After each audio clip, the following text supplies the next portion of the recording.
Salams and welcome. We're talking about marriage is a relationship and divorce is a pain. And we know that in any divorce, both the husband and wife suffer, but I found in my experience the women suffer more. So please join me if you're contemplating marriage. Tell your kids to join. Or if you're going through divorce or you have been divorced, let me know your comments. What has been your experience? What advice would you give to someone who wants to contemplate getting married? What advice would you give to someone going through a divorce? So in the previous episode, we spoke about money.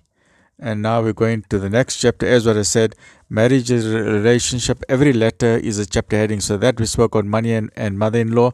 Now we're going to A, which is acceptance, and R, which is respect. So let's try and do A and R today. So A stands for acceptance. Because someone doesn't love you, this is a quotation, because someone doesn't love you, let me just try and adjust this a bit. Because someone doesn't love you the way you want them to, doesn't mean that they don't love you with all that they have. Okay, fabulous quote. A stands for acceptance, right? So we come to this chapter called acceptance. A stands for acceptance. Accept your partner.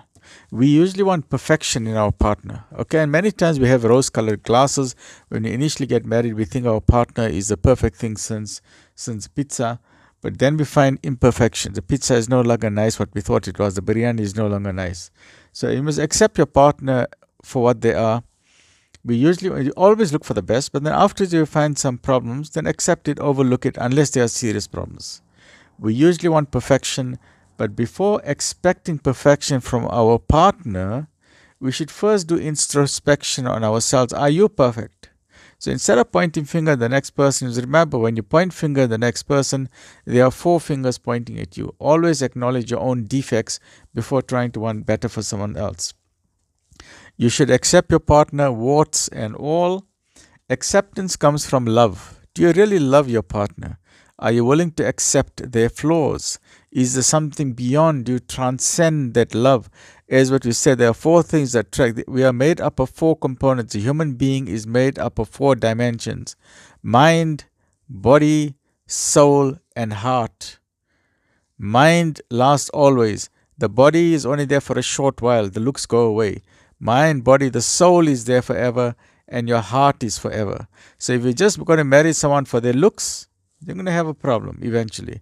But if you're marrying the person as a package deal, the mind, the body, the soul, and the heart, whoa, then you're winning. So always remember what attracted you to that person, and that's how you come to the stage of acceptance. Acceptance comes from love. Love comes from attachment. Are you attached to that person? Do you have a magnetic quality with that person? Attachment comes not only from the external attraction, but more importantly by seeing the person inside the body, and thereby bonding to that soul and that personality. You got to bond to that person. You bond intellectually. Maybe you bond because of the brain. You have an intellectual attraction. You have a physical attraction. You have an attraction of souls, or you have an attraction of heart. Like calls to like. It is the wholesome soul and the unique personality.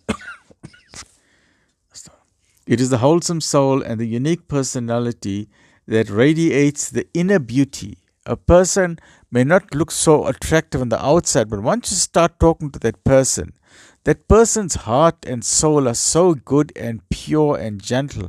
All of a sudden, that person is so beautiful to you. The words are so beautiful. The face is so gentle and kind, and there's an inner light or glow coming from that person. And someone else will wonder, what does he see in that girl? And other people wonder, what does she see in him? But they don't know the heart of that person. You can only get to love someone once you understand that person more. Once you get to understand that person, you get an attachment, a bond, and a love. And that's how you get to accept your partner. The attractiveness is between your soul and another soul. There's 2 souls in one body. This attraction is beyond time and space and often inexplicable. You cannot put it down into words.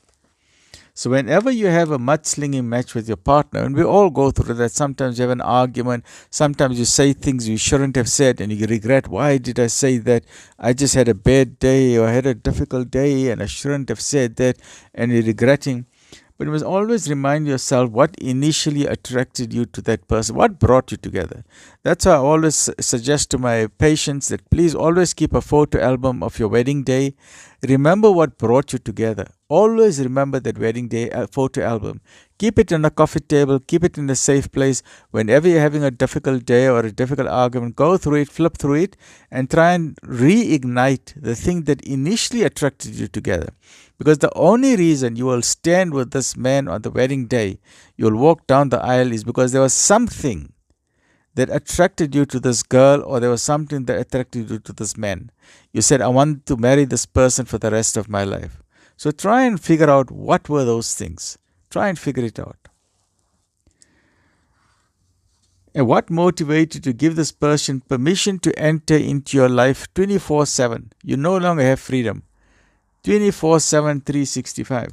When you are newly married and now you have to stay with a person 24 hours every day, then you are bound to find new things about your partner which you never knew before.